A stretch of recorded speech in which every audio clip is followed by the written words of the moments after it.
Hello. Okay. The narrow path had opened suddenly onto the edge of a great black lake. Perched atop a high mountain on the other side, its windows sparkling in the starry sky, was a vast castle with many turrets and towers. No more and forward to a boat, Hagrid called, pointing to a fleet of little boats sitting in the water by the shore. Harry and Ron were followed into their boat by Neville and Hermione. "Everyone in?" shouted Hagrid, who had a boat to himself. "Right then, forward!" And the fleet of little boats moved off all at once, gliding across the lake, which was as smooth as glass. Everyone was silent, staring up at the great castle overhead. It towered over them as they sailed nearer and nearer to the cliff on which it stood. "Heads down!" yelled Hagrid as the first boats reached the cliff. They all bent their heads, and the little boats carried them through a curtain of ivy which hid a wide opening in the cliff face. They were carried along a dark tunnel which seemed to be taking them right underneath the castle, until they reached a kind of underground harbour where they clambered out onto rocks and pebbles. "Oi, you there! Is this your Toad?" said Hagrid, who was checking the boats as people climbed out of them. "Trevor!" cried Neville blissfully, holding out his hands. Then they clambered up a passageway in the rock after Hagrid's lamp, coming out at last onto smooth damp grass right in the shadow of the castle. They walked up a flight of stone steps and crowded around the huge oak front door. "Everyone here? You there? You still got your Toad?" Hagrid raised a giant fist and knocked 3 times on the castle door. The door swung open at once. A tall, black-haired witch in emerald green robes stood there. She had a very stern face, and Harry's first thought was that this was not someone to cross. "The first here is Professor McGonagall," said Hagrid. "Thank you, Hagrid. I will take them from here." She pulled the door wide. The entrance hall was so big you could have fitted the whole of the Dursleys' house in it. The stone walls were lit with flaming torches like the ones at Gringotts. The ceiling was too high to make out, and a magnificent marble staircase facing them led to the upper floors. They followed Professor McGonagall across the flagged stone floor. Harry could hear the drone of hundreds of voices from a doorway to the right. The rest of the school must already be here.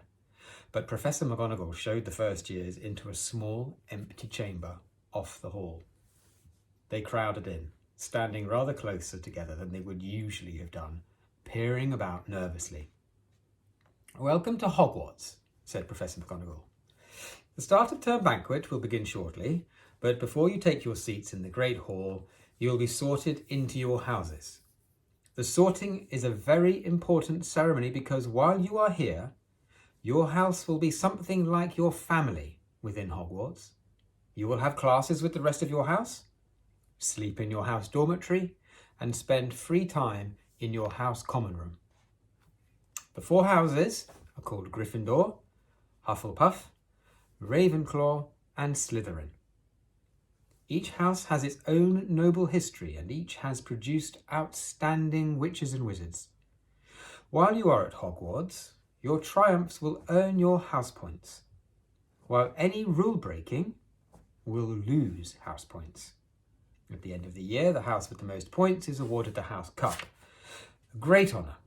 I hope each of you will be a credit to whichever house becomes yours. The sorting ceremony will take place in a few minutes in front of the rest of the school. I suggest you all smarten yourselves up as much as you can while you're waiting." Her eyes lingered for a moment on Neville's cloak, which was fastened under his left ear, and on Ron's smudged nose. Harry nervously tried to flatten his hair. "Right, I shall return when we are ready for you," said Professor McGonagall. "Please wait quietly." She left the chamber. Harry swallowed. "How exactly do they sort us into houses?" he asked Ron. "Some sort of test, I think. Fred said it hurts a lot, but I think he was joking." Harry's heart gave a horrible jolt. "A test? What, in front of the whole school? But he didn't know any magic yet. What on earth would he have to do? He hadn't expected something like this the moment they arrived. He looked around anxiously and saw that everyone else looked terrified too. No one was talking much except Hermione, who was whispering very fast about all the spells she'd learned and wondering which one she'd need. Harry tried hard not to listen to her. He'd never been more nervous, never, not even when he'd had to take a school report home to the Dursleys, saying that he'd somehow turned his teacher's wig blue. He kept his eyes fixed on the door. Any second now, Professor McGonagall would come back and lead him to his doom. Then something happened which made him jump about a foot in the air. Several people behind him screamed. What? He gasped. So did the people around him. About 20 ghosts had just streamed through the back wall. Pearly white and slightly transparent, they glided across the room, talking to each other and hardly glancing at the first years. They seemed to be arguing. What looked like a fat little monk was saying, "Forgive and forget, I say. We ought to give him a second chance." "My dear Friar, haven't we given Peeves all the chances he deserves? He gives us all a bad name. And you know, he's not even really a ghost. I say, what are you all doing here?" A ghost wearing a ruff and tights had suddenly noticed the first years. A ruff is a very wide collar, round collar. Nobody answered. "New students," said the fat friar, smiling around at them. "About to be sorted, I suppose?" A few people nodded mutely. "Hope to see you in Hufflepuff," said the friar. "My old house, you know." "Move along now," said a sharp voice. "The sorting ceremony's about to start." Professor McGonagall had returned. One by one, the ghosts floated away through the opposite wall. "Now, form a line," Professor McGonagall told the first years, "and follow me." Feeling oddly as though his legs had turned to lead, Harry got into line behind a boy with sandy hair, with Ron behind him, and they walked out of the chamber, back across the hall, and through a pair of double doors into the great hall. Harry had never even imagined such a strange and splendid place. It was lit by thousands and thousands of candles, which were floating in mid-air over 4 long tables, where the rest of the students were sitting. These tables were laid with glittering golden plates and goblets. At the top of the hall was another long table where the teachers were sitting. Professor McGonagall led the first years up here, so that they came to a halt in a line facing the other students, with the teachers behind them. The hundreds of faces staring at them looked like pale lanterns in the flickering candlelight.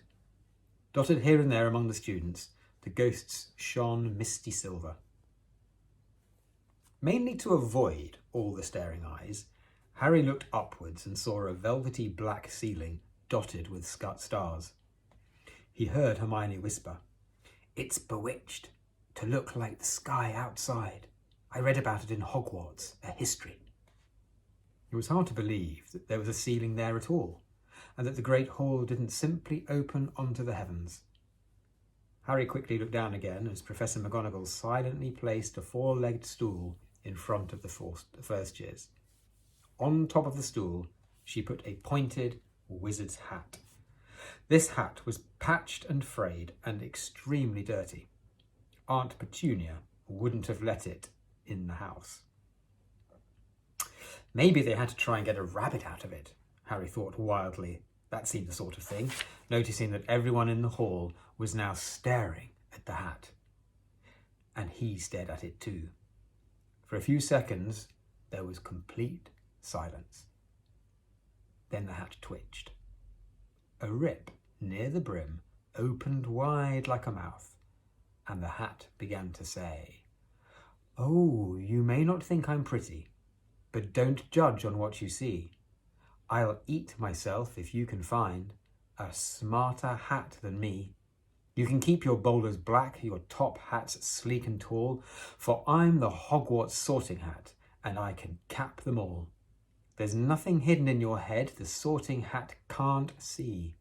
So try me on, and I will tell you where you ought to be. You might belong in Gryffindor, where dwell the brave at heart, their daring, nerve and chivalry set Gryffindors apart. You might belong in Hufflepuff, where they are just and loyal. Those patient Hufflepuffs are true and unafraid of toil. Or yet in wise old Ravenclaw, if you've a ready mind, where those of wit and learning will always find their kind. Or perhaps in Slytherin, you'll make your real friends. Those cunning folk use any means to achieve their ends. So put me on, don't be afraid, and don't get in a flap. You're in safe hands, though I have none, for I'm a thinking cap. The whole hall burst into applause as the hat finished its song. It bowed to each of the 4 tables and then became quite still again. So, we've just got to try on the hat, Ron whispered to Harry. Oh, kill Fred. He was going on about wrestling a troll. Harry smiled weakly. Yes, trying on the hat was a lot better than having to do a spell. But he did wish they could have tried it on without everyone watching. The hat seemed to be asking rather a lot. Harry didn't feel brave or quick-witted or any of it at the moment. If only the hat had mentioned a house for people who felt a bit queasy, that would have been the one for him. Professor McGonagall now stepped forward, holding a long roll of parchment. When I call your name, you will put on the hat and sit on the stool to be sorted, she said. Abbott, Hannah. A pink-faced girl with blonde pigtails stumbled out of line, put on the hat, which fell right down over her eyes, and sat down. A moment's pause. Hufflepuff, shouted the hat. The table on the right cheered and clapped as Hannah went to sit down at the Hufflepuff table. Harry saw the ghost of the fat friar waving merrily at her. Bones Susan. Hufflepuff, shouted the hat again, and Susan scuttled off to sit next to Hannah. Boot Terry. Ravenclaw. The table second from the left clapped this time. Several Ravenclaws stood up to shake hands with Terry as he joined them. Brocklehurst Mandy went to Ravenclaw too, but Brown Lavender became the first new Gryffindor, and the table on the far left exploded with cheers. Harry could see Ron's twin brothers catcalling. Bulstrode Millicent then became a Slytherin. Perhaps it was Harry's imagination, after all he'd heard about Slytherin, but he thought they looked an unpleasant lot. He was starting to feel definitely sick now. He remembered being picked for teams during sports lessons at his old school. He'd always been last to be chosen, not because he was no good, but because no one wanted Dudley to think they liked him. Finch Fletchley, Justin. Hufflepuff. Sometimes, Harry noticed, the hat shouted out the house at once, but at others it took a little while to decide. Finnegan Seamus, the sandy-haired boy next to Harry in the line, sat on the stool for almost a whole minute before the hat declared him a Gryffindor. Granger Hermione. Hermione almost ran to the stool and jammed the hat eagerly on her head. Gryffindor, shouted the hat. Ron groaned. A horrible thought struck Harry, as horrible thoughts always do when you're very nervous. What if he wasn't chosen at all? What if he just sat there with the hat over his eyes for ages until Professor McGonagall jerked it off his head and said there had obviously been a mistake and he'd better get back on the train? When Neville Longbottom, the boy who kept losing his toad, was called, he fell over on his way to the stool. The hat took a long time to decide with Neville. When it finally shouted Gryffindor, Neville ran off still wearing it and had to jog back amid gales of laughter to give it to McDougal Morag. Malfoy swaggered forward when his name was called and got his wish at once. The hat had barely touched his head when it screamed, Slytherin. Malfoy went to join his friends Crabbe and Goyle, looking very pleased with himself. There weren't many people left now.